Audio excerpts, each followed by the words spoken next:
Hello everyone, welcome back to another one of these thrift store finds videos. I hope you're having a good start to the week. And I went out to the thrift stores this morning, went to a couple places, and found a bunch of good stuff. We'll start with what I think the majority of the people that watch my channel are probably the most interested in, the VHS. I found about 2 stacks that high worth of stuff that was worth grabbing in the bins, so like a quarter or less a piece, depending on the weight of the tape, and mostly 80s stuff. That was really cool. And starting with one of the best ones, my science project, and it has in a nice collector's protective case, and it's not even a former rental. I thought it was. I took it out, and there's no old rental sticker or anything on it. So it's just someone really liked this movie. I think it's recently had a Blu-ray release for the first time. It's one of those kind of forgotten cult classic 80s movies, not really one of the big mainstream popular ones, but definitely has its fans and is a very 80s movie. We have some Schwarzenegger and Belushi in Red Heat, really like that one. Eddie Murphy, Raw. The Breakfast Club, one of the best teen movies, one of the best Brat Pack movies of that time. Fast Times at Ridgemont High, another great one. 48 Hours, really like the first one. I've always really enjoyed this. The second one, another 48 Hours, not so much, but if you're a fan of Beverly Hills Cop, this came before and has Eddie Murphy in the supporting role, but was really one of his first big breakouts on film, and laid the groundwork for better stuff to come, like the first Beverly Hills Cop. Planes, Trains, and Automobiles, still to this day one of my favorite movies to watch around Christmas time. Fantastic, and I always really like John Candy as well. Streets of Fire, this is an interesting movie if you've never seen it before. It's really cool. The big standout thing for me still to this day is the soundtrack. To me, that's like the coolest thing about this, other than the awesome cover art. I really like that. It's kind of a weird mix of an 80s vibe with a 50s car culture vibe. It's this weird thing, but it's an interesting movie and a lot of fun. And then I definitely, I have to test the VHS out, which is always kind of a cool part of this, but this one I'm going to watch before I put it up because I've never seen it and I've always been very curious. It's not supposed to be very good, but it stars Carl Weathers in Action Jackson. I've never stumbled across this before. It's never been on any late night cable thing that I've ever run across. I've always heard of this movie. I've never seen it, but Apollo Creed with a gun, sounds like really good. Just good 80s cheese and vanity as well. Just definitely very much. That is such a dripping with 80s vibes. So that's really cool. And I love when I come across these, and I always get really excited for a second because there were a lot of Betamax released by Warner in these cases, early ones. These huge cardboard cases. These are always going to be very early Warner Brothers.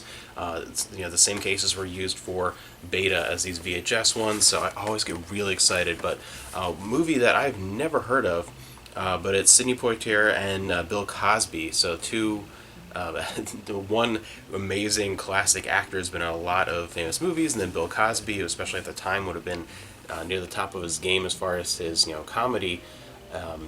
That I've never heard of, Uptown Saturday Night, so that is an interesting one. And again, these cases, every time I see them, I get excited for a second, hoping that they're Beta, because I never run into Beta around here. Which I'd love to. I have 2 players, and I have a handful of really cool tapes, but I just never see them. And this is cool. David Carradine and early Sylvester Stallone in Death Race 2000.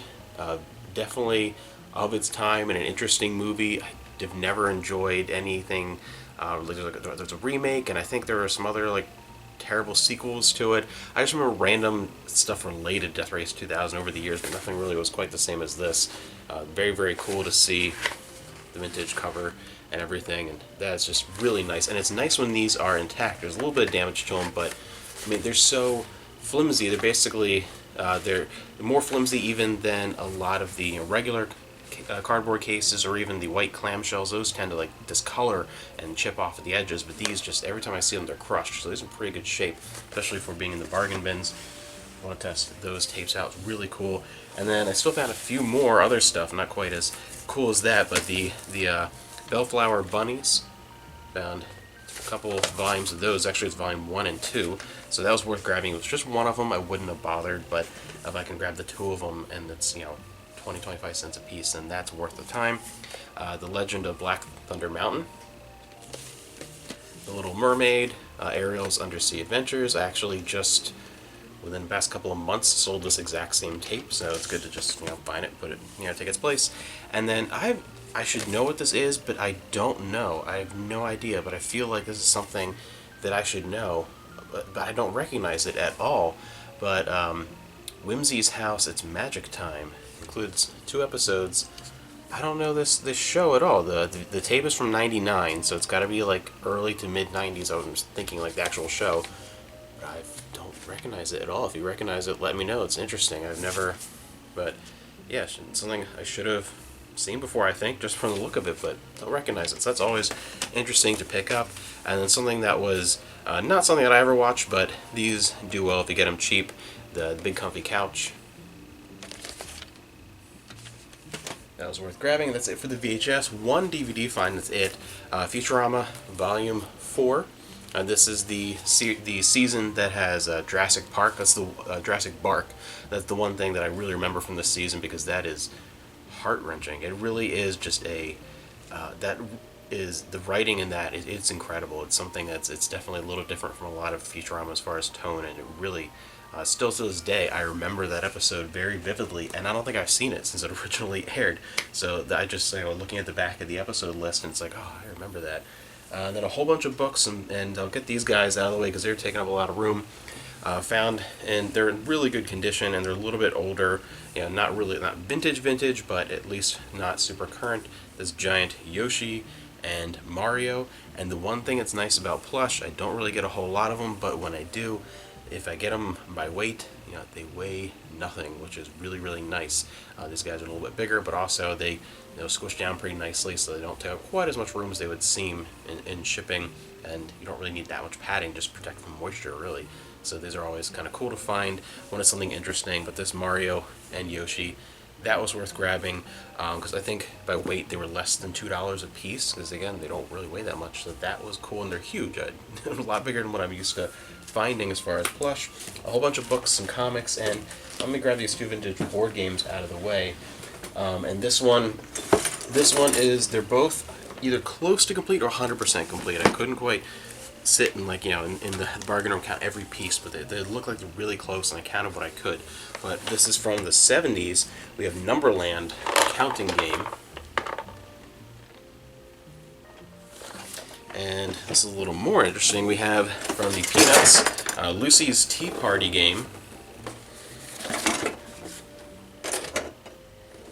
And this one's a little bit bigger and a little more awkward, so that one I'm going to have to make sure I have a nice box that, or cobble together a box that'll fit in before listing that one, just because of the weird shape.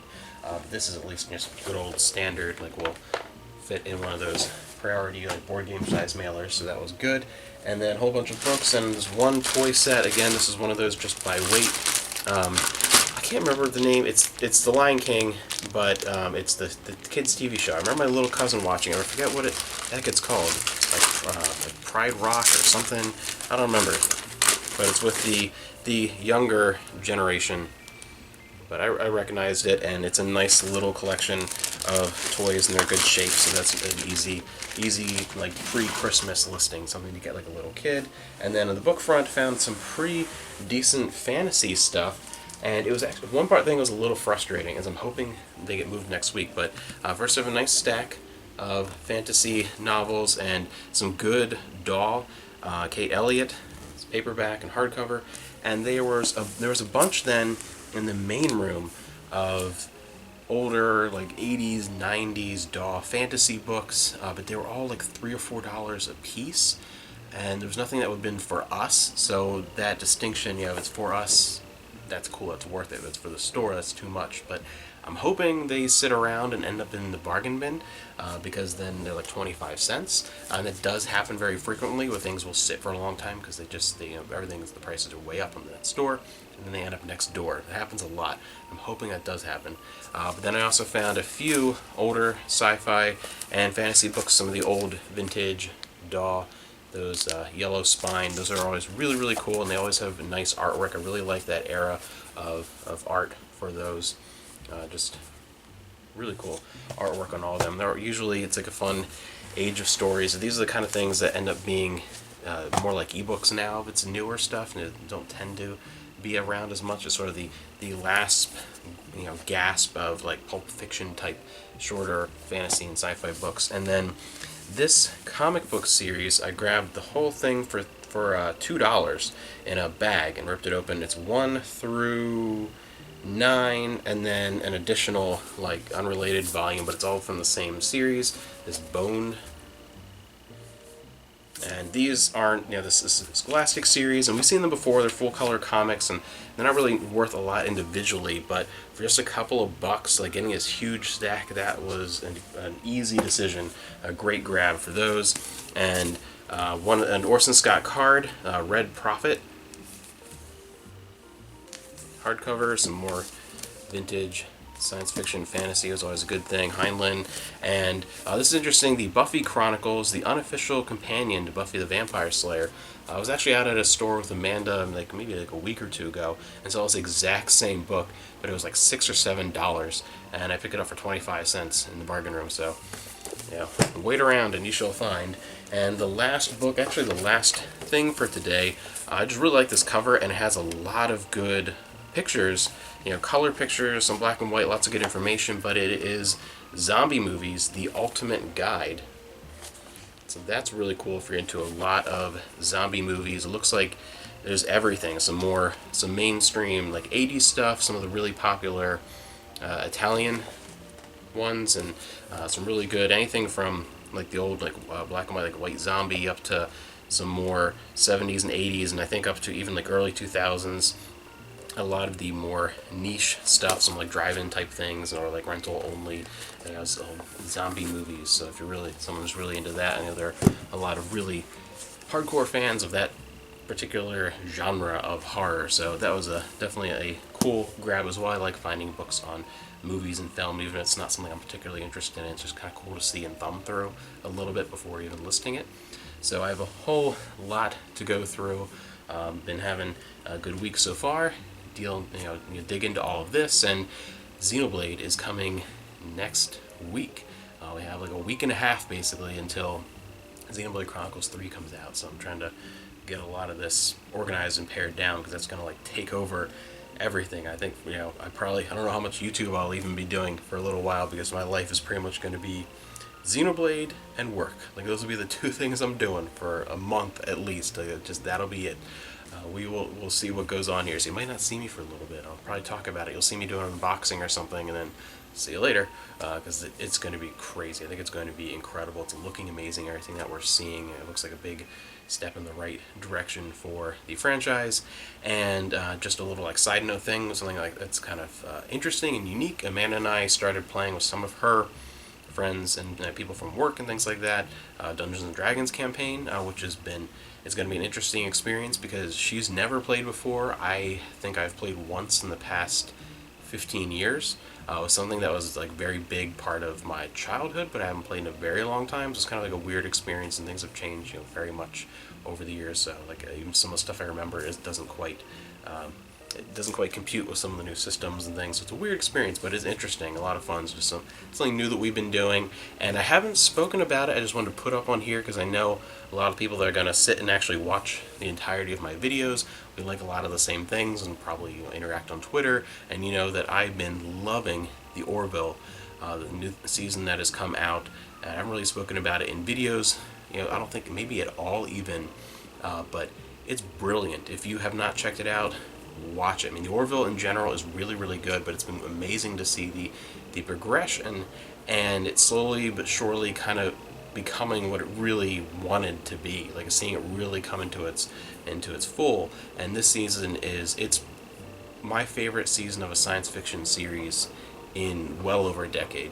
I mean, the last time I was this excited and this into a season of a science fiction series was probably like the last season of Enterprise, or the end, season of Stargate Atlantis, somewhere around that time frame. It's been that long that there's really been a sci-fi show that has really captured me that much. And everything about this season in particular, the show in general, but this season in particular, it reminds me the most of the heyday of Star Trek, like the 90s era Star Trek, TNG, once it really took off, and all of Deep Space Nine and Voyager, like the real golden age of Star Trek. It reminds me of that so strongly while still being its own thing, that it's just perfect. There's only a couple episodes left in the season, but so far it has been legitimately, in my opinion, a perfect season of a show. I have zero complaints, nothing. It just so far has just been blowing my mind with every single episode. So if you've not checked out the Orville New Horizons, watch it.